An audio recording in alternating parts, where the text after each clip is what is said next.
Comienza la hora de los recuerdos en Radio Dejando Huellas. Vintage abre su túnel del tiempo para repasar la música, las costumbres, las máquinas y los objetos del ayer. Vintage, el baúl de los recuerdos en la 106.5 FM en la Comuna de La Reina. Hola, ¿cómo están? Bienvenidos a un nuevo capítulo de Vintage, el baúl de los recuerdos, aquí en su formato radio, por supuesto, y con, o siempre en la señal de la 106.5 de la Comuna de La Reina, y también en el Instagram Live. Saludados a los amigos que nos ven a través del Instagram, @radio Dejando Huellas. Como veníamos adelantando y lo tocamos en parte en el programa anterior, ¿cierto? Con Ángel Rosa en el Pulso Automotriz. Vamos a hablar de esta oportunidad de patrimonio, lo adelantamos también en nuestras redes sociales, patrimonio urbano y patrimonio audiovisual. Siendo que este programa gira en torno al patrimonio, hemos hablado de patrimonios personales, las réplicas de autos o los autos de verdad que mucha gente colecciona, o la gente que recolecta la historia aeronáutica y muchos otros invitados, la gente de la música también. Pero en esta oportunidad yo creo que es un desafío para este programa porque primera vez que vamos a hablar de algo que no gira tanto en torno a nuestro programa en cuanto al tiempo, porque este programa usted lo sabe, lo hemos dicho, siglo XX, para nuestro punto de vista el siglo más maravilloso de la historia de la humanidad, pero vamos a hablar un poquito de Chile en el siglo XIX, junto a nuestro amigo José Antonio Ilianovich, quien es presidente de la Fundación Amigos del Patrimonio y también que lidera el proyecto del Palacio Larraín. Un gusto saludarte, José Antonio. Bueno, el gusto es mío, encantado de estar acá en esta radio y bueno, dispuesto también a conocer y a abordar estas materias que a veces son desconocidas para muchos. Y también estamos con la compañía de Michelle Ribón, quien es la encargada audiovisual del Archivo Patrimonial de la Universidad de Santiago de Chile, el Archivo Patrimonial USACH, y del cual también es un desafío porque es una entrevista que hace mucho tiempo veníamos pensando en nuestro programa, porque el Archivo Patrimonial tiene en su YouTube a disposición de toda la gente una cantidad de archivo audiovisual espectacular, tremendo, que hemos disfrutado durante largos años. Y por primera vez la tenemos en nuestro programa, así que bienvenida, Michelle. Muchas gracias por la invitación, por esta instancia que hay que difundir el patrimonio, así que es muy relevante estar acá hoy día. Michelle, partiendo contigo, ¿hace cuánto funciona el archivo audiovisual USACH? Yo creo que funciona como archivo hace mucho tiempo. Uh-huh. También sabemos que la UTE, la Universidad Técnica, su predecesora, tuvo un área de cine y televisión. Exacto. Y al mismo tiempo, digamos, tiene una historia larga. Pero ¿hace cuánto están difundiendo esto, digitalizando y poniendo a disposición del público? El archivo patrimonial nace el 2009 con un hallazgo que se encuentran fotografías y películas. Y se empieza el proceso de digitalización como desde el 2016 en adelante más o menos se empieza a difundir y a poner a disposición el material que es encontrado y digitalizado. No está en su totalidad digitalizado porque son procesos un poco costosos, claro. Pero cerca del 30% y de todo el material chileno que tenemos al menos eso está todo digitalizado y disponible en el YouTube, que es archivo de GA. Ese archivo, digamos, de fílmico, también está el archivo de fotografía, por supuesto. Claro, mi área en específico es audiovisual, que en general no es la colección más grande que hay, no sé, hay 170.000 fotografías, lo que yo manejo, los fílmicos son 700 filmes y otras colecciones que se han ido sumando. Pero en general es como la colección más pequeñita, pero eso no quiere decir que no sea absolutamente enriquecedora y necesaria también para la memoria de nuestro país. Absolutamente, absolutamente. Y en el caso tuyo, José Antonio, ¿hace cuánto estás con el proyecto del Palacio Larraín? Porque tengo entendido que tú con tu familia vives ahí, ¿no es cierto? Resides permanentemente en el Palacio. Exactamente, yo vivo ahí todos los días, es un lugar fascinante que atesora muchos recuerdos, muchos momentos, y ese proyecto más o menos tiene 20 años. 20 años y bueno, partimos también con pequeños hallazgos, investigando respecto a la época y lo que conversábamos previamente, o sea, es una etapa de la historia de Chile que muestra un capítulo sobre estas grandes casas y palacetes que fueron parte de la élite santiaguina. Este caso, el Palacio Larraín, ¿dónde está ubicado y cuándo fue fundado, cuándo fue construido este palacio? Bueno, el Palacio Larraín se ubica específicamente en la esquina de Moneda con Cienfuegos. Esto es el barrio Brasil. Y la historia se remonta al año 1878, cuando esos terrenos pertenecían a la familia de Diego Portales, más conocido como los Llanos de Portales.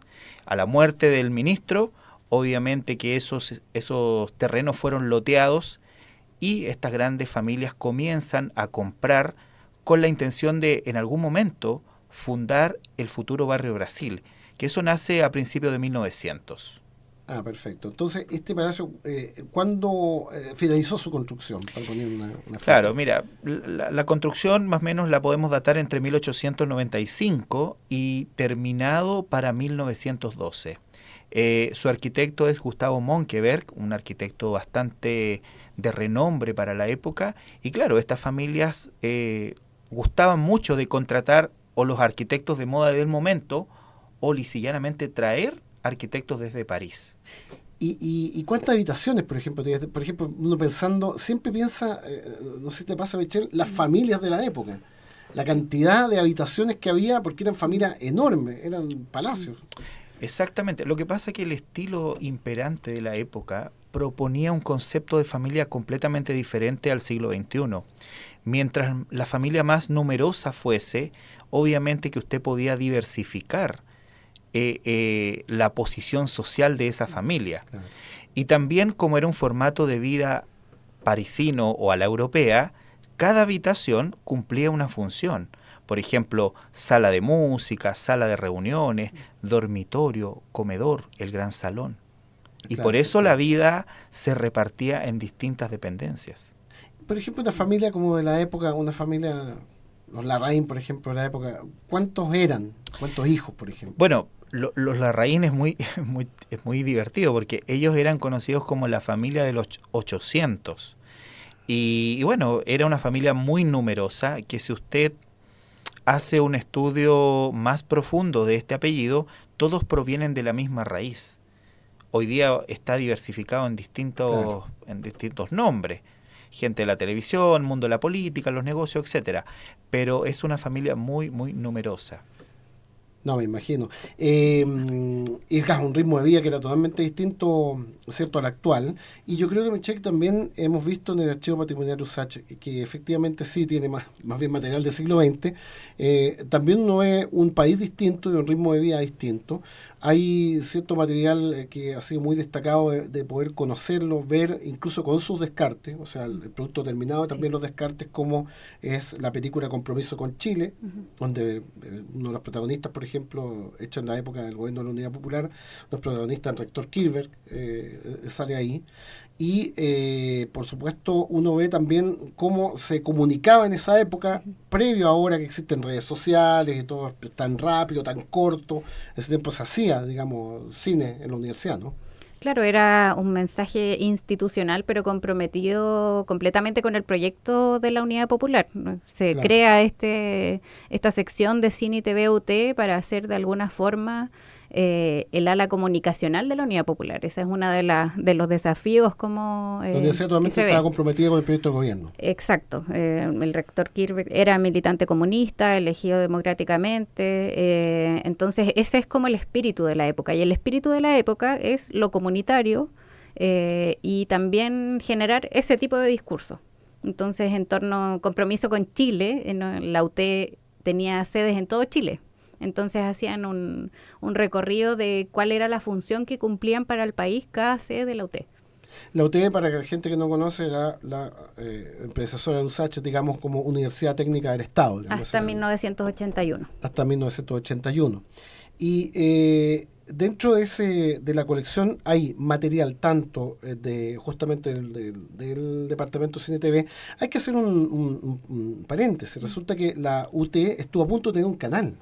Esto fue antes del golpe de Estado, en el año 73, cuando Exacto. se genera esa dicotomía, el Canal 6 con el 9, que el Canal 9, digamos, la Universidad de Chile no tenía el control efectivo, entonces genera una señal 6 que no se le permite tampoco, digamos, operar, pero en algún momento se va a llegar a un arreglo que uno de los dos se va a quedar con el 6 o con el 9, y ahí el Departamento de Cine UT está con la disposición de hacerse cargo de un canal, ¿no es cierto? De hecho, se creó una escuela de cine para formar a los trabajadores del canal de televisión.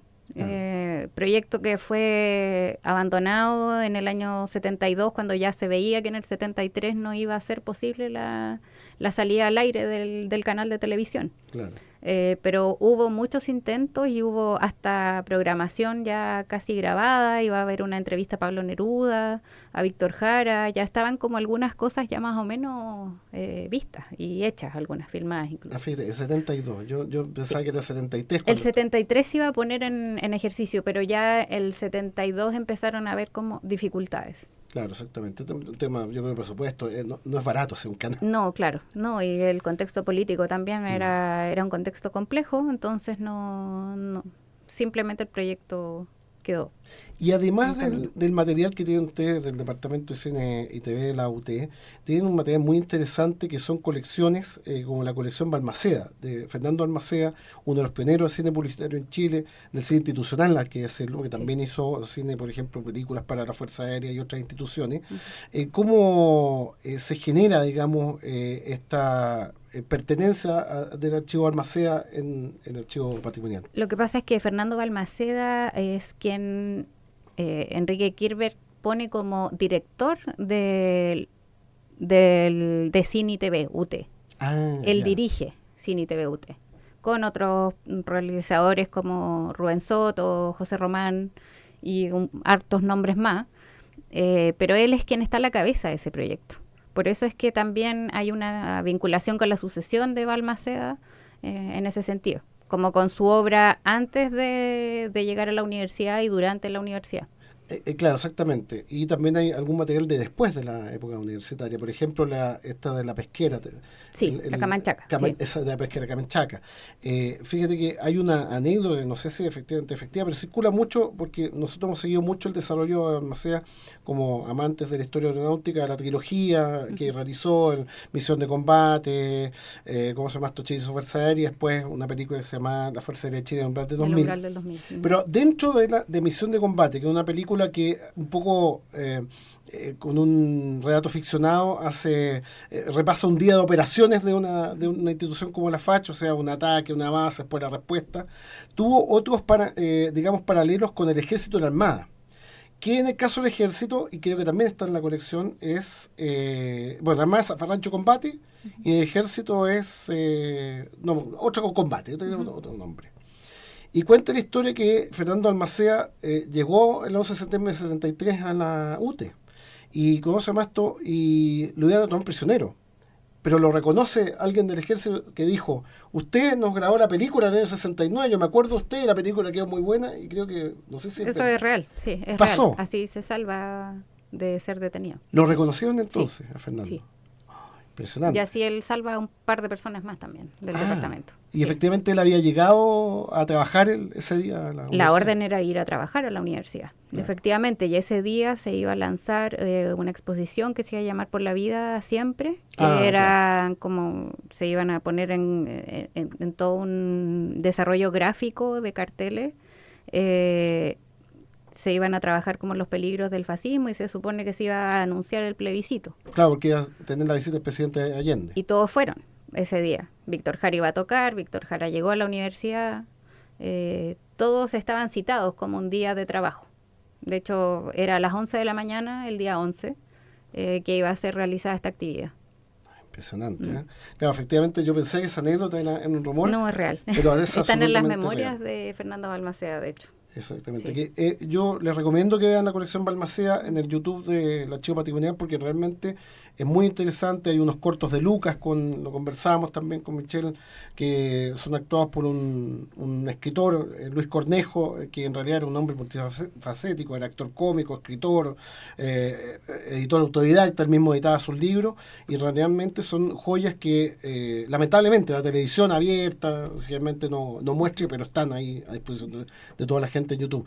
Tienen una estadística también interesante de suscritos, tienen bastantes suscritos en el archivo, ¿no es cierto? Sí, eso aumentó harto con el tiempo, con algunos hitos que tuvimos, con algunos hallazgos que logramos ir subiendo y teniendo, que fue como un descubrimiento de una imagen de Víctor Jara firmando autógrafos en una población.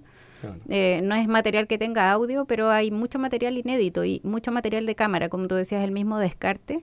es un archivo bien especial en ese sentido porque no hay tanta obra finalizada, precisamente por el contexto político, por el tiempo en que se desarrolla, Claro.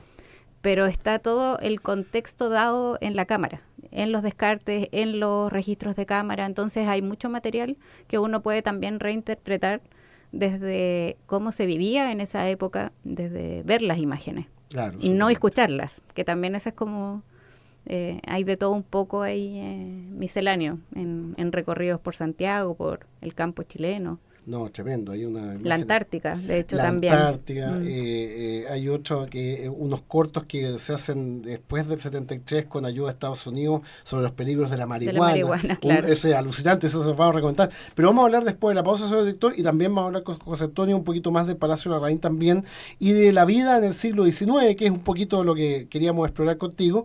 Vamos a una pausa con un día como hoy en la música, señor director. Sí, vamos con eso y regresamos en instantes. Y nosotros hablando de música, yo me preguntaba una cosa, José Antonio, si tú efectivamente también cultivas el gusto por la música antigua, de la época, digamos, a fines del siglo XIX, principios del XX o principios del XX. Pero de todas maneras, a mí en realidad me gusta mucho la música de distintas etapas, tanto el siglo XX como el siglo XIX, pero mi instrumento favorito es el piano. Entonces siempre está en la casa sonando en algún rincón el piano. Ya, perfecto. Por lo tanto, ¿te gustan autores como, que ya lo vamos a escuchar a Claude Debussy? Chopin, De hecho, se me olvidó meterlo en la compilación Claro. de hoy más ratito, pero es uno de mis favoritos. Claro, Chopin, no sé, Tchaikovsky, me encanta. Bueno, eso es otro género, pero también es muy buena música. La música de todos los tiempos. Ustedes han hecho eventos preciosos en el Palacio de Larraín. Cuéntanos un poquito de esos eventos, porque son varios. Entonces, yo creo que se agrupan, porque está el tema del jardín, el jardín secreto, está el tema de los bailes. ¿Qué Claro. cosas han hecho? Bueno, Palacio de Larraín yo siempre lo defino como una máquina del tiempo, una especie como de arca de Noé, donde usted puede revivir muchas épocas. No solamente el siglo XIX, sino que hemos hecho fiestas de los 60, También. hemos hecho fiestas, no sé, bailes de verano, bailes de invierno. Ahora viene uno pronto, el 30 de agosto, que ya está prácticamente todo vendido. Claro. En una semana se vendió todo. Tremendo. Y bueno, eso demuestra que la gente adulta también le gusta jugar y también le gusta soñar. Claro, exactamente. Entonces, ¿cuál es mi fórmula? Es bastante simple. Yo invito a la gente a conectarse y a viajar en el tiempo y que ellos busquen el personaje que ellos quieran ser. Entonces, claro, todo esto previo al baile es muy interesante porque vienen clases de baile, la gente tiene que buscar su vestuario, confeccionarlo ellos mismos en la mayoría de los casos y después disfrutar del día del baile, que eso es otro tema, es otra experiencia. Entonces, claro, la gente se emociona y es como niños chicos. Eso es muy bonito. Yo esto lo repasaba con la gente de los vinilos, con uno de nuestros amigos, Julio Vera, que hace las Noches a Gogó, que son fiestas de los 60. ¿Crees tú que la tecnología ha ayudado, fíjate, a muchas personas a conocer un poco más vivo? Tú fíjate, han hecho videos ahora, te fijas en los videos de principios de siglo, generalmente en la velocidad normal aparecía la gente caminando rápido, todo eso. Exacto. Y ahora han podido ralentizar las acciones o recrearlas con la nueva IA, que es lo que está rompiendo ahora, y poder un poquito hacer más real lo que se vivía en esa época, y por eso ha subido un poquito el interés de la gente, y los jóvenes sobre todo. Sí, mire, yo esto lo veo, de hecho, le voy a proponer, de hecho, con mi vestuario. Yo me he visto así porque de alguna manera esto es un mensaje mucho más lúdico a las nuevas generaciones. Si nosotros nos quedamos en el blanco y negro, si nos quedamos quizás en el cine mudo, claro, es romántico, pero hoy día el mensaje tiene que llegar a los más pequeños. ¿Y cómo usted llega a los más pequeños? Con las plataformas, con las herramientas que están en el presente, claro, en el 2025. Yo creo que eso es un punto clave también, Michelle, de lo que hace el archivo patrimonial, que es llegar a todo el público. Increíble, pero esto es algo que yo soñé en un momento cuando yo era pequeño, que me encantaba el archivo que mostraban en televisión, pero era muy corto, entonces mostraban un pedacito y todo tapado con GC nuevo. Y pucha, ojalá hubiese una parte donde pudiese uno entrar como en la Biblioteca Nacional y consultar y poder verlo cuantas veces uno quiera. Y eso se ha hecho realidad, y también tú sientes que uno de los objetivos es que eso de poner en valor ese pasado, ponerlo en este presente que es tecnológico y todo eso, y hacer que exista, porque antes no existía. No había consulta de archivos, entonces nadie sabía lo que se hacía, ¿no? O sea, una parte muy relevante es la preservación y la conservación de lo que resguardamos, ¿cierto?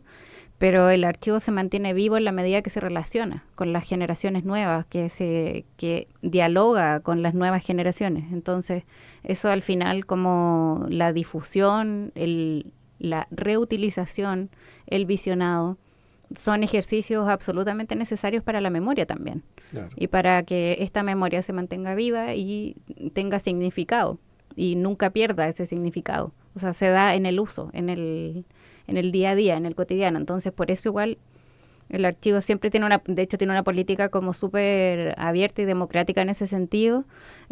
No tenemos sellos de agua en nuestras imágenes. Se suben en alta calidad para que puedan ser también observadas en alta calidad. Entonces, es también un compromiso con que estamos en una universidad estatal, pública, y que se tiene que poner a disposición también ese material porque es de todos y todas, es patrimonio de todas y todos. Justamente, eso es tan importante, considerando lo que está pasando ahora con el tema de las redes nuevas, sobre todo TikTok. Uh-huh. TikTok y los Reels, generalmente Instagram y todo. La inmediatez. La inmediatez. Sí. Y cómo... Yo aquí es una pregunta porque no me metí mucho más, yo sigo el YouTube, pero han ya incorporado cosas y cómo incorporarlas a estas plataformas que son tan complicadas para mí. Bueno, eso es de una gestión un poquito más antigua, entonces que hay que convertir todo a formato vertical, este programa no es problema, este programa se hace en formato vertical, está hecho para la modernidad, y ya lo vamos a subir por supuesto a nuestro canal de YouTube, el de Vintage, el Baúl de los Recuerdos, pero todo es en formato vertical, no dura más de 30 segundos, todo es rápido. Y también en otro sentido con respecto a la memoria, con lo que está pasando ahora de esto de yo les llamo los predicadores electrónicos o telepredicadores que lanzan una serie de cosas sin ningún sustento a veces histórico, sin ningún sustento de la realidad, y mucha gente se las cree. Entonces, qué importante estar presente en estas plataformas nuevas, ¿no? O sea, claro, es fundamental utilizarlas. Y de hecho nosotros tenemos ese mismo formato, como... Evidentemente que también está YouTube para quien quiera como meterse más en el archivo y ver más cosas. Está nuestra página web, archivopatrimonialusach.cl. Están estas herramientas, pero también usamos como las nuevas tecnologías. Estamos en Instagram, en TikTok todavía no nos hemos metido. Pero sí hacemos resúmenes de videos o cosas que puedan resultar interesantes, buscamos efemérides, nos vinculamos con el presente, hacemos proyectos que puedan ser interesantes, el tema de los Reels también, como darle una nueva mirada a cómo comunicar y cómo difundir el patrimonio, que también es un desafío para todos nosotros. Claro, es la mirada del pasado en el presente, estando presente, y es un poquito lo que también ustedes están haciendo, ¿no? Exacto, o sea, por ejemplo... Voy a citar a una persona que hace un trabajo impecable. Hay un chico que yo conocí en TikTok que se llama Animai Verse. Nosotros también tenemos cuenta TikTok. Yo me adapto, pero él hace un trabajo impresionante. Por ejemplo, sacó a Arturo Prat del baúl y a todos los próceres de la historia de Chile y los puso a color, animado, y es una película que durará 1 minuto, pero te resume a lo mejor un libro de 500 páginas. Entonces fue tan bueno su éxito que la misma Armada y el Ejército los contactó y ahora están subiendo el material de él. Claro. Entonces, yo no veo esto como... Fue viral esto. Claro, yo no veo esto como una amenaza, sino que las instituciones deben adaptarse a este cambio tecnológico para llegar con el mensaje a los más pequeños. Porque al final, como dice usted, ese material patrimonial nos pertenece a todos, con sus luces y sus sombras, pero nos ayuda a consultar. Para cerrar este bloque, hay un video que yo creo que si no se ha hecho viral algún día lo va a hacer, que es alucinante, que un corto, o sea, no un corto, en realidad, no sé cuántos minutos, como media hora, algo así, que se llama Marihuana, que es un corto que se hizo el 75 con la ayuda de una agencia de Estados Unidos para prevenir los riesgos del consumo, digamos, de cannabis sativa, y en realidad lo hicieron un poquito psicodélico. Sí, bastante. Cuenta un poquito cómo encontraron, estaba dentro de los archivos. Estaba dentro de todas las latas de películas que se encontraron, y claro, es como yo de repente pienso en ¿qué habrán estado pensando los mismos realizadores? ¿Se habrán estado consumiendo alguna estupefaciente? Es que porque tienen que verlo. sí, es muy raro. Hay que verlo. Entonces. No, ¿Por qué? véalo. Marihuana, Chico Patrimonio Usachi. Marihuana Usachi, sí, Marihuana, sí, es interesante porque en verdad es como habla el mismo lenguaje, claro, desde un lenguaje también del peligro, del miedo, todo lo desconocido, como personas saliendo del río Mapocho Sí, como pues. zombies, porque eso era lo que se supone que pasaba con la marihuana, Adictos, claro. terribles, claro. Pero muy interesante porque es una ventana a ese pasado. Por ejemplo, hay un video muy interesante también de archivo que le preguntan a unos niños de 1950 cómo se imaginan el año 2000. Ah, claro, espectacular. Autos volando y un montón, y ellos hacían como dibujo, ilustraron. Y ver la ciudad nosotros también. ahora miramos el año 2000 y quizás no tiene nada que ver como ellos lo imaginaron. Y eso es muy valioso. Absolutamente. Es impresionante cómo cambia la mirada según la época y también la música. Señor director, vamos a ir ahora con la pausa musical, donde nos tomamos, digamos, hicimos el ejercicio de buscar lo que el gusto personal, el conocimiento mío, lo más antiguo, algo que tuviera relación con el siglo XIX, principio del siglo XX. Así que vamos con esta pausa y les comento qué canciones escuchamos. Dios. Estamos de regreso. Estaban conversando nuestros invitados muy animadamente, porque efectivamente estamos junto a José Antonio tu apellido, ¿cómo se pronuncia? Ilianovich. Ilianovich, es Sí, el acento sí. Ilianovich, exactamente, de el Palacio de la Reina, y también con Michelle Ribot, que es la encargada audiovisual del Archivo Patrimonial de Usach. Y justamente ahí estaban ya intercambiándose algunas redes sociales para hacer cosas en conjunto, porque es importante la gente que trabaja en el patrimonio. Este programa es uno de los que humildemente aporta un grano de arena. Poder realizar cosas en conjunto, poder poner en valor y visibilizar justamente las cosas que se están realizando y que no son solo recuerdos, como puede indicar el nombre de nuestro programa, que es el baúl de los recuerdos, sino que es recuerdo puesto en valor, vivo e interactuando con el presente. En ese sentido, ustedes están trabajando, Michelle, con un concurso, me parece, ¿no?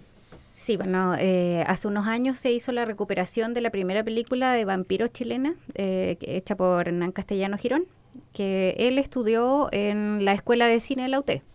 Mientras funcionó, esta no es una obra de título ni nada vinculado como a la escuela, pero sí fue un estudiante de la UT. En la Universidad de la Frontera está el custodio de esta película, que Hernán se la entregó en vida, y nosotros nos hemos encargado como archivo de hacer la difusión de esta película. Bueno, ahora prontamente se va a estrenar una restauración digital de la película, que va a estar igual disponible en nuestro YouTube. Y decidimos hacer justamente pensar en esta vinculación con el presente, hacer un llamado a nivel nacional para realizar el afiche de esta película, que se llama Nosferatu, una escenita criolla, del año 72-73. Ahí más o menos tenemos la fecha de realización. Entonces la idea es que precisamente traer de nuevo este patrimonio que estaba oculto, sacarlo a la luz, y que las nuevas generaciones, o no nuevas generaciones, que se vincule con la comunidad, y la comunidad, desde esa comunidad se genere el afiche de la película que nunca llegó a tener.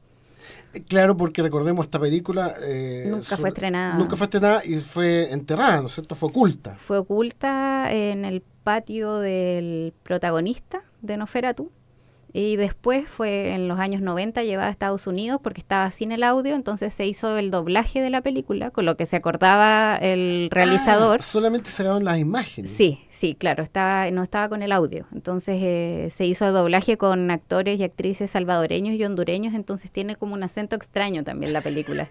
Pero es una historia riquísima, es una película muy entretenida, ya está disponible en el archivo en el YouTube. Nosferatu, una escenita criolla se llama, y prontamente va a estar esta restauración digital. Pero ya está disponible, así que la idea es que diseñadores, diseñadoras o vinculados o que les guste el diseño puedan realizar el afiche. Ya hemos recibido varios participantes ya. Excelente. O sea, vamos a estar hasta el 5 de septiembre recibiendo material, y ahí pueden consultar las bases en el Instagram del archivo Usach, o si no, escribirnos a afichenosferatu@gmail.com. No, y aparte hay mucha gente que le gusta el tema de los vampiros, le gusta un poquito el También. cine de Dark, así que yo creo que Y es una joya perdida del cine chileno, así efectivamente. que qué mejor que ser parte de ese patrimonio Yo vivo. pensé, la escondieron porque también parte de una película política, ¿no? Es absolutamente política, pero satírica también. Claro. Es folk horror, que es Claro. un género igual súper pionero para la época. Tiene un discurso súper ácido, incluso criticando la interna, cómo funcionaba la burocracia estatal. Claro. No, Es una película interesante. muy rica. No, espectacular. Hablando de los proyectos, las cosas, a ver si puedo engancharme también. Pues. Yo me estoy preparando para ir a uno de los bailes. ¿Cuáles son los próximos eventos que tiene Palacio de la Reina? Bueno, pronto se acerca el baile de invierno, el 30 de agosto, y hoy día, después terminando este programa, vamos a realizar un live donde vamos a extender este baile, porque desde que yo lancé el baile hemos tenido más de 25.000 reacciones. La gente quiere participar, entonces vamos a abrir una segunda fecha Wow. para un baile el 5 de septiembre. Ah, excelente. ¿Ya? Entregan el afiche y se van al baile. Claro, exactamente. Exactamente. Y bueno, como les decía, eso genera mucha expectación, vamos a tener sorpresas, el baile está ambientado en la Rusia imperial. Y eso es un poco también el objetivo de Palacio Larraín. Estos bailes temáticos siempre se ambientan en distintos contextos y épocas. Y la idea es que la gente, a través de este juego lúdico, también investigue y aprenda. Entonces, doble objetivo. Ese es en realidad nuestra línea de trabajo. Vamos a tratar de enganchar entonces para septiembre.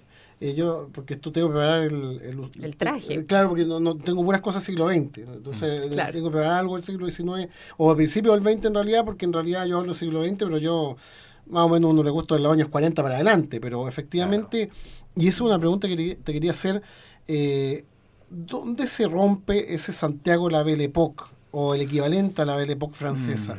¿Cuándo empieza a cambiar? ¿Cuándo la gente empieza a dejar de... Abandona ese sueño.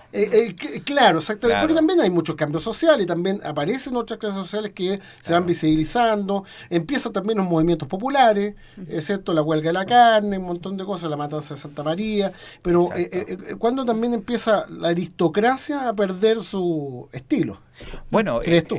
la historia tiene sus luces y sus sombras, y eso es lo interesante de esto, que uno lo puede investigar, lo puede revisar las veces que uno quiera. Todo este movimiento de la Belle Époque chilena comienza con la influencia de los últimos 25 años del siglo XIX, el último cuarto del siglo XIX. Y eso ya se pone muy de moda en Santiago. Nosotros llegamos a un momento que ni siquiera tuvimos nada que envidiarle a Buenos Aires o incluso a París. Claro. Santiago logró ser un pequeño París en Sudamérica. Y esa visión la tuvo Benjamín Vicuña Maquena.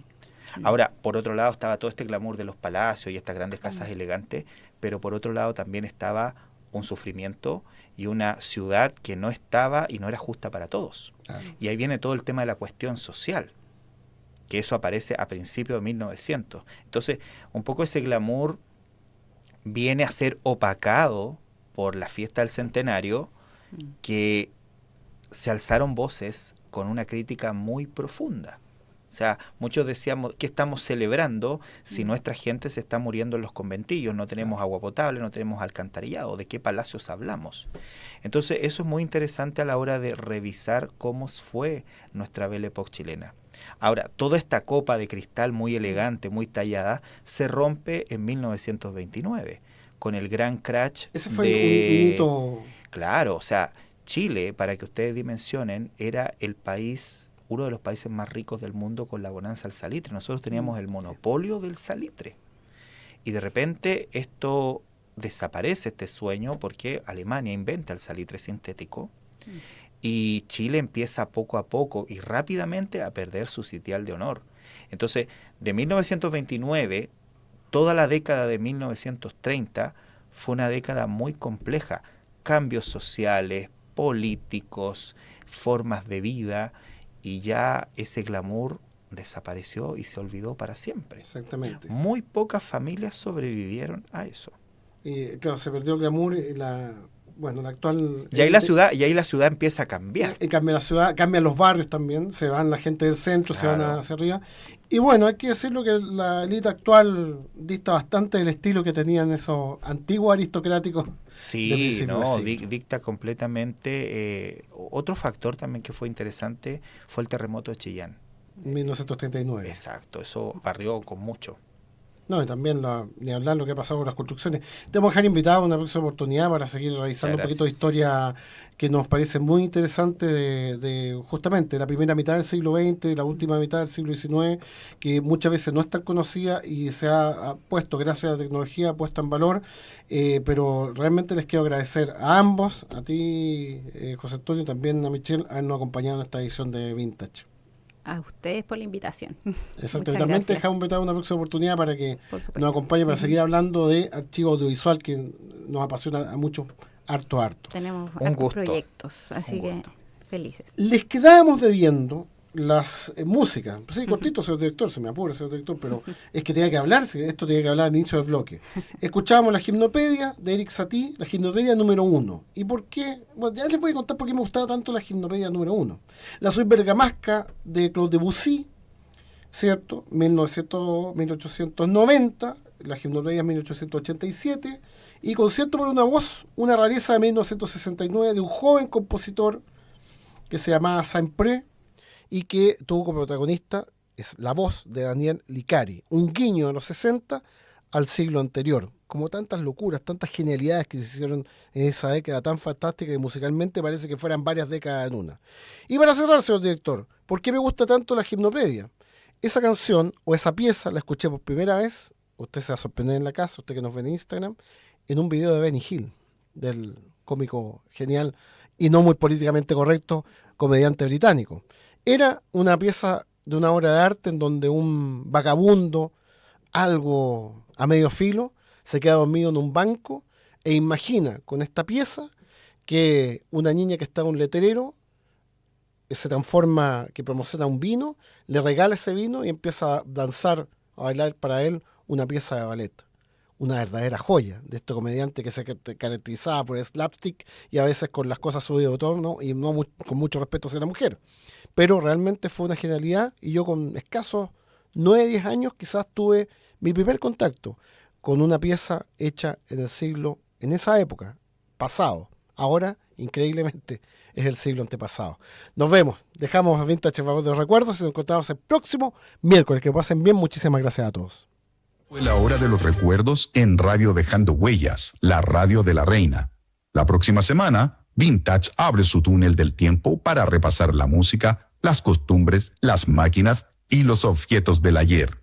Vintage, el baúl de los recuerdos en la 106.5 FM, la radio de la reina.